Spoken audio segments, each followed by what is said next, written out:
সম্প্রতি প্রকাশিত এক প্রতিবেদনে উঠে এসেছে মিয়ানমারের রাখাইনের বেশ কিছু চাঞ্চল্যকর তথ্য।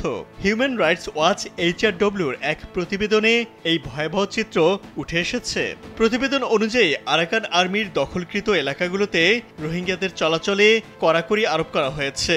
বাড়িঘর লুটপাট, নির্বিচারে আটক ও খারাপ আচরণ, বাধ্যতামূলক শ্রমে নিয়োগ এবং জোরপূর্বক বাহিনীতে অন্তর্ভুক্ত করার মতো নানা নিপীড়ন চালানো হচ্ছে।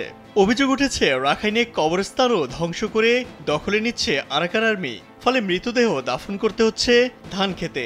এমন পরিস্থিতিতে রোহিঙ্গারা মিয়ানমার সেনাবাহিনী ও আরাকান আর্মি উভয় পক্ষের সংঘাতের মাঝে জিম্মি হয়ে পড়েছে।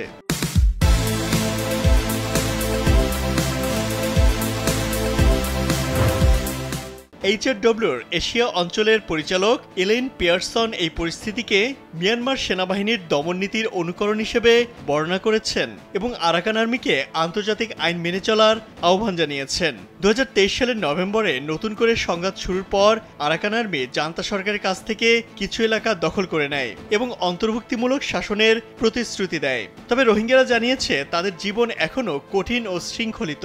খাবারের তীব্র সংকট এবং চলাচলে বিধিনিষেধের কারণে অনেককে ভিক্ষা করে জীবন ধারণ করতে হচ্ছে।